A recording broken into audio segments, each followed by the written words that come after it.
Well, good morning, guys.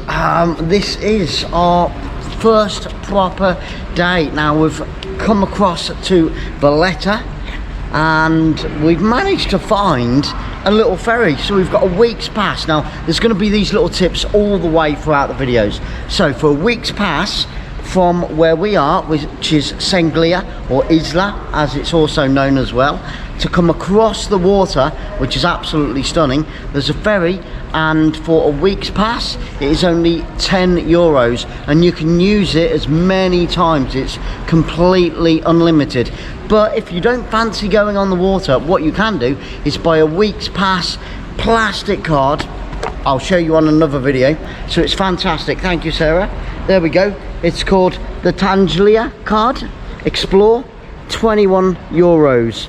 And this card for a whole week will take you all over Malta. Hop on, hop off as much as you like, and also on one of the neighbouring islands, which we're going to in a different video, which is called 𝓳𝓸𝓲𝓷𝓲𝓷𝓰. Now here in Malta they have a population of 400,000 people, and on 𝓳𝓸𝓲𝓷𝓲𝓷𝓰 33,000. So the population, there's quite a big difference, but both of the islands are very, very small indeed. So back to the original story. What it is, we've travelled across now, we're in Valletta. We're going to take the day just wandering around. There's churches absolutely everywhere. Now Malta is 99% Catholic. Now the entrance, you literally come off the ferry, and what you can do is, also this ferry pass for 10 euros for a week gets you a lift, which you can see behind me. So it's just going to pan all the way up there, and that takes you up to the centre of Baraka, Valletta. Okay, so it's great. So you don't have to walk all the way around and go up steps and go up slopes. So that is an absolute bargain. But this hallway that we're in is literally 2 minutes from where you get off the water. If you look through there, you can see, well, you can't see it, but trust me, the other side of that tunnel is the sea. That's where the ferry drop off is, and this is where it brings you. But everywhere you look, there's arches, there's beautiful architecture. It is simply stunning. That's where you show your tickets, and he just lets you through, or you pay him if you just want to get the lift on its own. Wow, wow, wow. We have just got to the top of the lift that I was just telling you about, and look at this. Oh my goodness. Down there you can see those super yachts. That is where we've just come, but on the opposite side. So that's 𝓳𝓸𝓲𝓷𝓲𝓷𝓰. Cannons. Just look at this architecture. Follow me, let's go, let's go. Because I'm sure through here there's going to be many more surprises. Cannons, look at that. Wow. Like I said, I was here 23 years ago, and since then there's been many changes. It's stunning. I didn't have a very good experience 23 years ago, but look at this. It has completely, well, it's not changed. These are parts obviously that I didn't appreciate when I was a young lad and I came, but obviously with age you get maturity and you learn to appreciate the beauty. So much history in Malta, it's unbelievable. The Knights of St. John, and withstanding the invasion from the Turks. Obviously there was Italian influence, there was French influence throughout the ages, and there still is. I mean, you'll see, you've only got to look around, and it is amazing. Look at this. Now this is the salute battery, and at 12 o'clock, yes, at 12 o'clock, and I think 4:30, what they still do to the day, they pick a cannon and it's fired. It makes you think that you're under attack. It really does.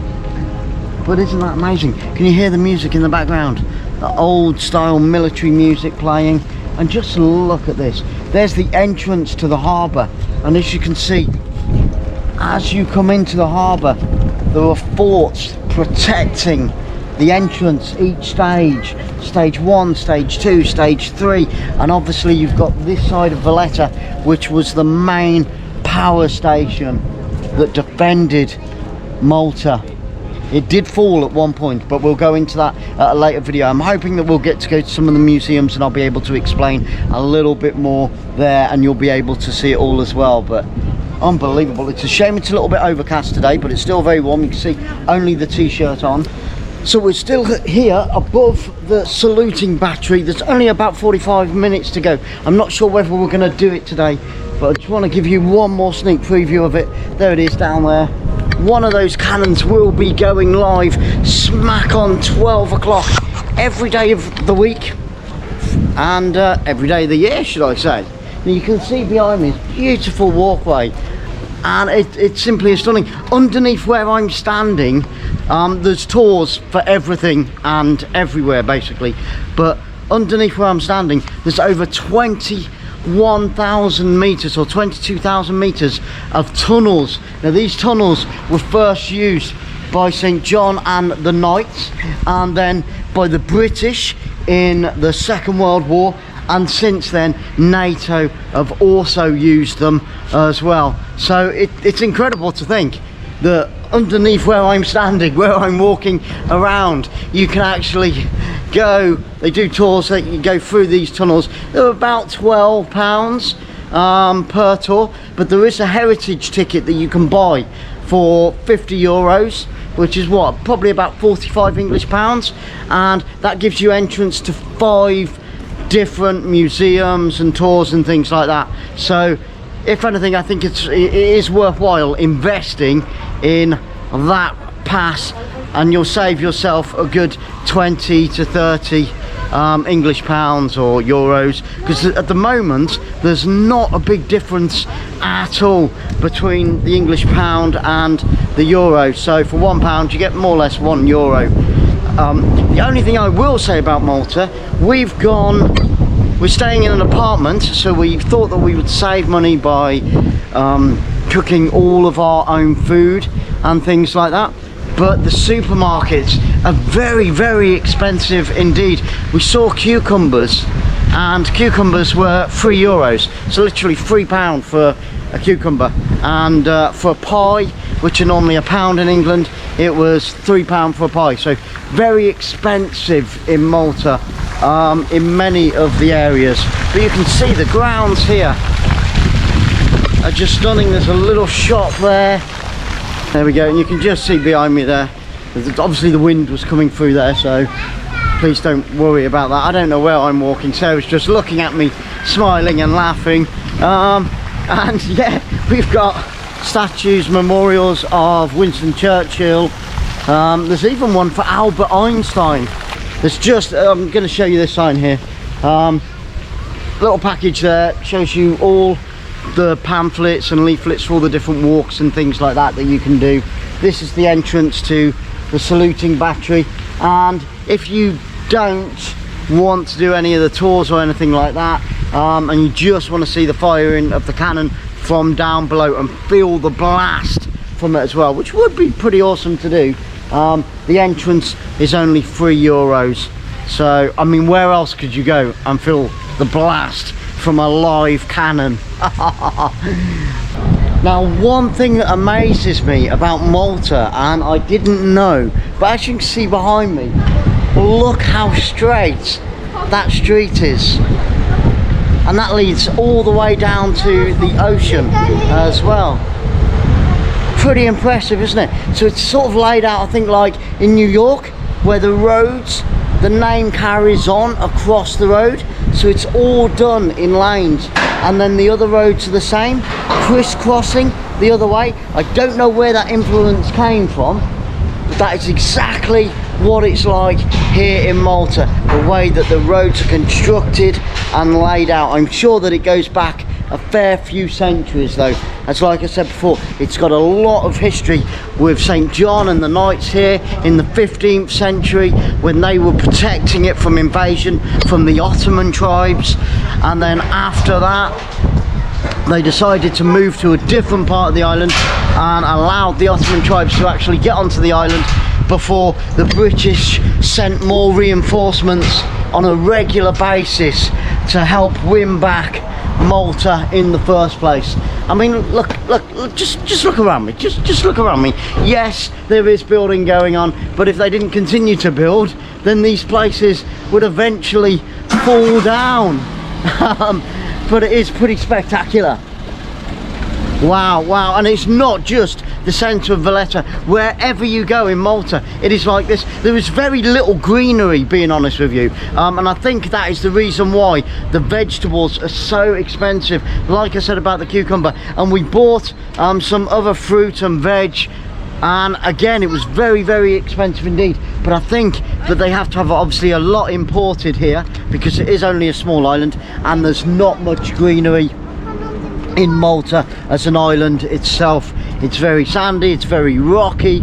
You can see from the colour of the buildings what they use, but it's stunning.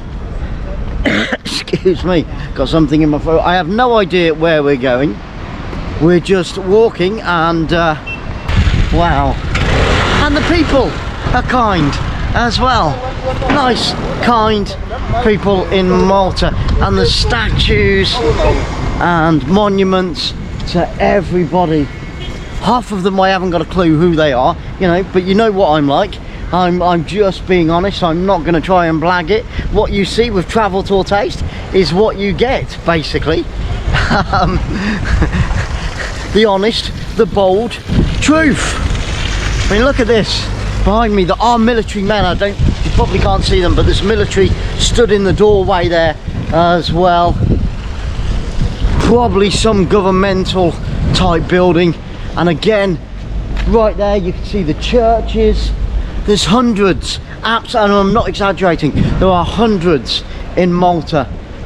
And all we could hear when we arrived was church bells everywhere, which is beautiful. You can't beat traditional church bells. Right, we are getting a little bit of rain right now, but I just want to quickly show you this. And I'm a sucker for theatres, obviously, as you know, because we found them in the Morocco. So if you haven't checked out the Morocco videos, we found them in Bulgaria. And I've just found another open air theatre. I'm at the back of it. You're not going to be able to see, but I'll take you around the front. Another fantastic, in the middle of the city, an open air theatre. Continuing our walk around this beautiful city of Valletta. Oh, look. Yeah, a few wildcats. There's the stage. There's the stage to the theatre. As you can see, all the lighting rigs as well. Very impressive. I want to get you a little bit closer, so we're gonna walk down and get round to the entrance. More cats. They're everywhere, aren't they? Absolutely everywhere. It's a shame with all the COVID, because I'm sure if there wasn't COVID that theatre would be open.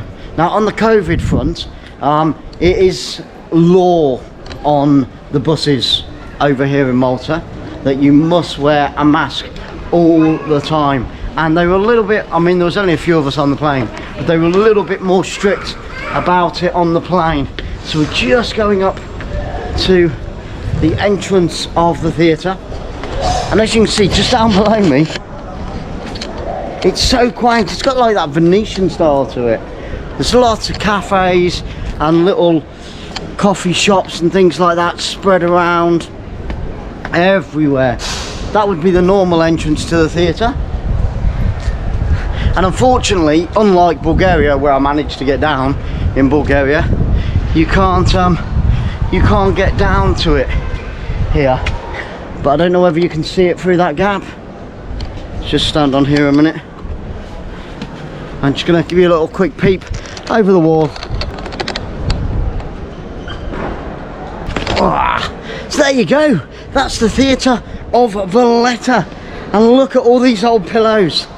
Pillars. I'm thinking I'm still in bed. Look at all these old pillars. Well, just look at the styles of the buildings. Wow. And there's the entrance. You can see it behind me. We're going to take a walk down there in just a few minutes. There's the entrance to the city, the main gates. Now, all of this was where the knights, once they moved from the coastal part of Malta, and the Ottoman and the Turks managed to capture it, they set up base here in Valletta, and Valletta was created around the 16th century, so around 100 years after the initial invasion, or around 40 years of the main invasion. And all of this here, now the whole city is surrounded by huge walls, and obviously the cannons and things like that. They did eventually move the cannons out to the coastal walls because they found that having them in the centre, and because obviously cannons are directional, it limited them and it allowed the ships, the attacking ships, to get into the centre of the harbour before they were stopped. So it obviously made a lot more sense that if we move the cannons to the outside, then hopefully they could stop the ships before they even got into the harbour. I don't know why they didn't think of that in the beginning, but there you go, it's just one of those things. And I think over here looks like the stairway to heaven, doesn't it? Wow, look at that staircase. Isn't that stunning? The architecture in Malta, you know, not only does it date back hundreds and hundreds of years, but it's intelligent.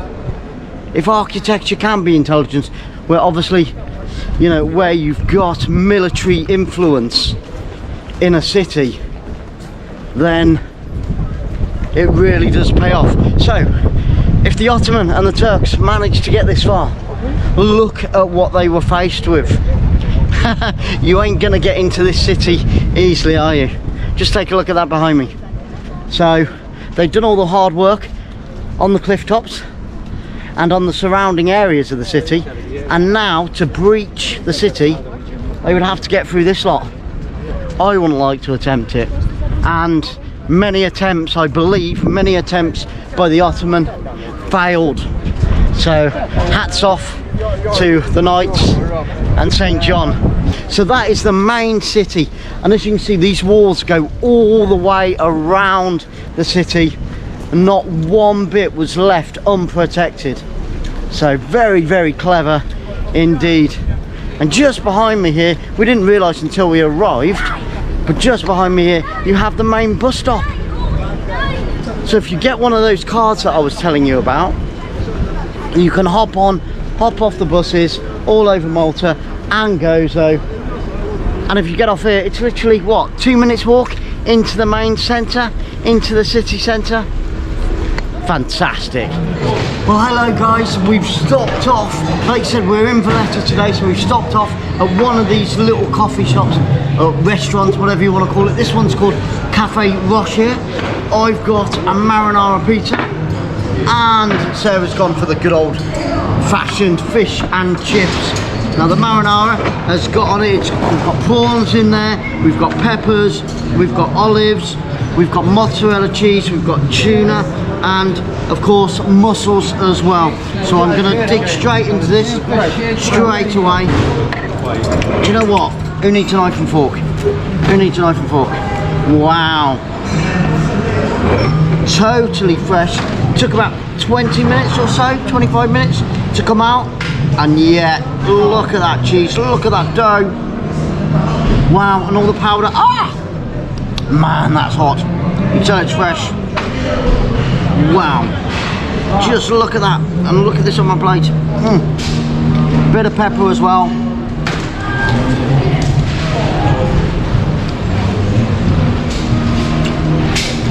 That is amazing.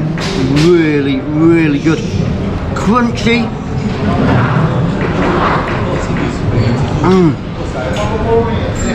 And lovely and soft in the middle. Like I said, it's actually too hot right now because it literally has just come straight out of the oven. But yeah, tons of flavour, extremely juicy. I can't wait to get that inside me. So I'll tell you all about it after I've finished. Wow, that was really, really, really good. I'm absolutely stuffed. The pizza was superb. The one great thing that I do like about it is because you go to a lot of these places, and if you do order a pizza, it is only one specific one. It was only €7, so about £6.80, £6.70, with a Coca-Cola or a drink of your choice.